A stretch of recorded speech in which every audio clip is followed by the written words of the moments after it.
Hi, super readers. My name is Captain Comprehension, and I am here to help you as you become a comprehension detective. I am joined today by a very special guest, Miss Addison Brewer, also known as Lieutenant Loves to Read. She's going to be leading our reading adventure. Welcome to episode 46 of our podcast. This episode, we bring you The Boy Who Harnessed the Wind by William Kamkwamba and Brian Mailer. Always curious, William wondered about the magic that made machines work. In this true story, William's curiosity allows him to devise something that saves his village from starvation. Let's read to find out what he did. Before we begin, let's go over some important vocabulary that will help us better understand our story. Our first word is scanned. When someone scans something, they are looking at it or trying to find it quickly. A synonym, or a word that means the same, might be examined or viewed. An antonym or opposite would be missed. In Spanish, it's escanear. Our next word is maize. It is a tall plant similar to corn. A synonym for it, there aren't any antonyms for it, and the Spanish term is maíz. Our next word is windmill. A windmill is a machine that uses wind to make electricity or pump water. There aren't any synonyms or antonyms for it, but the Spanish word for it is el molino. Our next word is generator. A generator is a machine that changes mechanical energy, like wind, into electricity. Another word for this, or a synonym, could be alternator. There aren't any antonyms for this one either. The Spanish word for this is el generador. And our last word is gusty. The definition for this one is very windy. A synonym for this is windy or blustery. An antonym for this is calm or still. Two Spanish words for it, borrascoso and borrascosa. Okay, it's time for us to begin our questions. Pause your podcast and scan the QR code on your screen. You can also go to https://tinyurl.com/ace-46-eng to access the Google form and start your questions. Which word is an antonym for gusty? A, windy, B, gentle, C, blustery, or D, mist? Which definition best fits the meaning of generator? A machine that changes energy from one form to another. B, someone who makes something.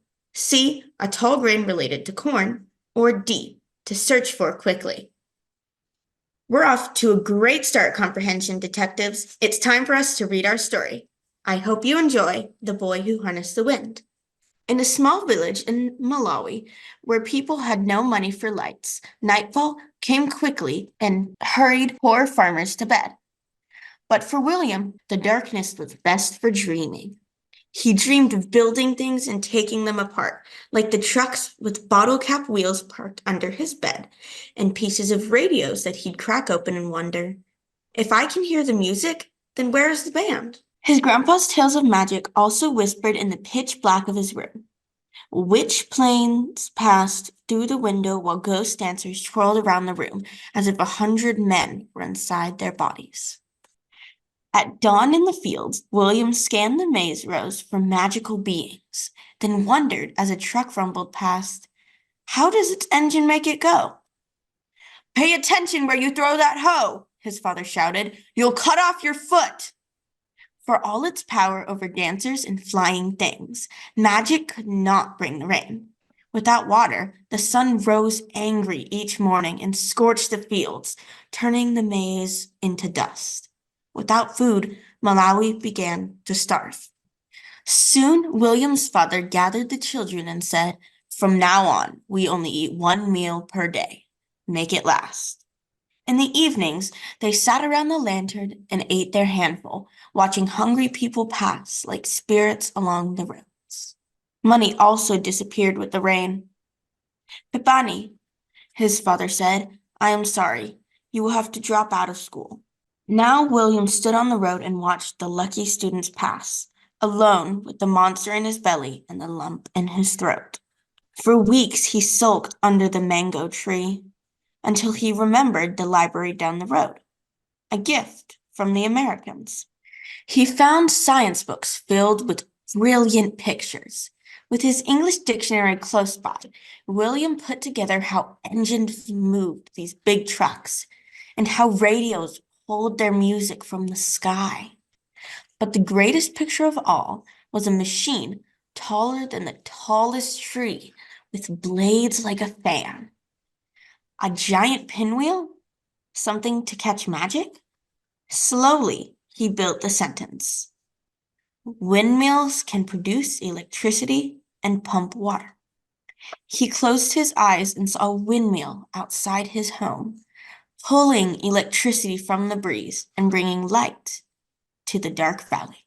He saw the machine drawing cool water from the ground, sending it gushing through the thirsty fields, turning the maize tall and green, even when farmers' prayers for rain went unanswered. This windmill was more than a machine. It was a weapon to fight hunger. Meketsi a Mfepo, he whispered. I will build electric wind. In the junkyard, pieces appeared like rusted treasures in the tall grass. A tractor fan, some pipe, and bearings and bolts that required every muscle to remove. Tonga, he'd shout to the birds and spiders, holding up his prize. But as William dragged his metals home, people called out, This boy is Misala. Only crazy people play with trash. After many weeks, William arranged his pieces in the dirt. A broken bicycle, rusted bottle caps, and plastic pipe, even a small generator that powered a headlight on a bike.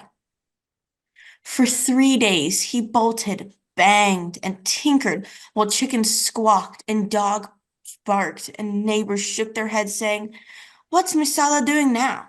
His cousin Geoffrey and best friend Gilbert soon appeared. Muli Bwanji, they greeted. Can we help with electric wind? Grab your pangas and follow me, he said, and took them into the forest. Together, they swung their sharp blades into the trunks of blue gum trees, and then hammered them together to make the tower. Standing atop, William shouted, Bring it up!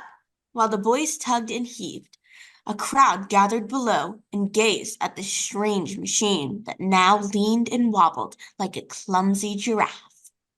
Some giggled, others teased, but William waited for the wind. Like always it came, first a breeze, then a gusting gale. The tower swayed and the blades spun around. With sore hands once slowed by hunger and darkness, William connected the wires to a small bulb, which flickered at first, then surged as bright as the sun. Tonga, he shouted, I have made electric wind. Wachita bueno, a man yelled. Well done. As the doubters clapped and cheered, William knew he had just begun. Light could not fill empty bellies, but another windmill could soak the dry ground, creating food where once there was none. Magetsi Mfepo, electric wind, can feed my country, William thought. And that was the strongest magic of all. Wow, I hope you enjoyed reading William's story as much as I did. When you were reading, did you think about the text structure? I heard words like without water, scorched, starve, well done, just begun, strongest magic. These all helped me think about the structure. Use your text structure bookmarks to help you figure out the structure for the story. Then enter your answer to the question, what is the text structure of the passage? A, comparison. B, cause and effect. C, problem and solution. Or D, cause, problem, and solution. When you're ready, press play to continue. Welcome back, detectives. It's time for us to write our main ideas. I identified the text structure as cause, problem, and solution. So we will use the sentence stems. The cause is, the problem is, and the solution is. Pause your video and write the main idea with your adult partner. When you're ready, press play. Welcome back. Here's what I wrote for my main idea. The cause is there was no rain in Malawi. The problem is the people began to starve. The solution is William built a windmill. How does your main idea compare to mine? I bet you were spot on. Okay, detectives, it's time for us to answer a multiple choice main idea question like the ones you might see on your state exams. Remember to choose the answer choice that contains the cause, the problem, and the solution. What is the best main idea for the selection? A, the sun scorched the earth at Williams family farm, causing the maize to dry and wither. Williams family did not have enough food to feed the family, and they feared starvation. B, William had to quit school because his parents could not afford the fees. He was curious and wanted to continue to learn, so he went to his village library to check out books. He read science books and learned about wind power. C, the lack of rain led to William's village facing starvation. William had to quit school, but he learned to build a windmill from scraps to provide water and electricity to his village. Or D, William wanted to figure out a way to help his family in case another drought scorched the land at his family's farm. He read books about wind power and he decided he wanted to build a windmill to pump water into the fields at his farm. Pause your video and answer the multiple choice main idea question now. Press play when you're ready. Hey detectives, it's time for us to extend our main idea into a summary. Remember, we start with our main idea and add a detail that supports our cause, a detail supporting our problem, and a detail supporting our solution to extend it into a summary. Our main idea was, the cause is there's no rain in Malawi. The problem is people begin to starve. The solution is William built a windmill. Pause your episode and discuss a detail that you could add to the cause, the problem, and the solution with your adult partner. When you're ready, press play to see what I wrote. Hi, detectives. Here's what I wrote for my summary. The cause is there was no rain in Malawi. The maize dried up, leaving no food. The problem is people began to starve. William's family only ate one small meal each day. The solution is William taught himself how to build a windmill to produce electricity and pump water for his village. Now it's time to use our summary to answer a multiple choice summary question like those we might see on our state tests. What is the best summary of the selection? A, after months without rain or food in Malawi, Africa, William's family faced starvation. His family was able to eat only a small meal each day. They ate at the lantern while hungry people passed by on the roads. B, when William had to quit school, his curiosity led him to the village library where he found a book about using wind energy. He became interested about building a windmill out of junkyard scraps. C, William taught himself how to build a windmill using junkyard scraps. His windmill brought electricity to his village. William knew that if he built another windmill, it would be able to pump water for the village. Or D, the people of Malawi were starving due to lack of rain, food, and money.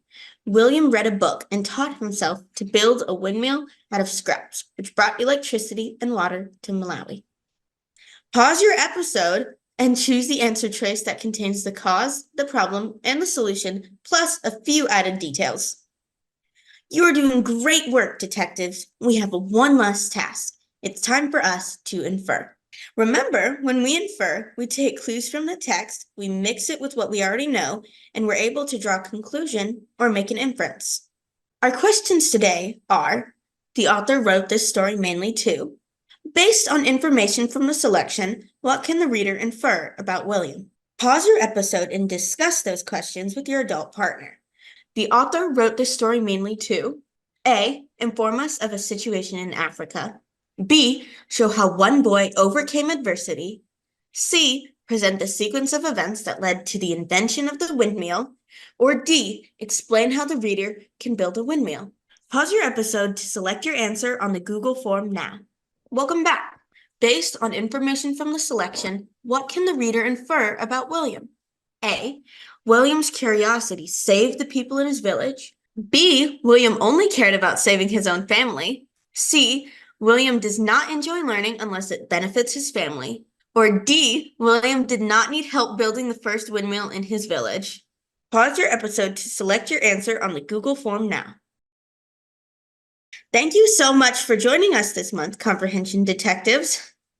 I hope you enjoyed learning about the impact reading, learning, and determination can have in a community. I know I sure did. And I would like to thank Lieutenant Loves to Read for joining us this week. Remember, we can all be super readers. Until next time, this is Captain Comprehension And Lieutenant Loves to Read. signing off.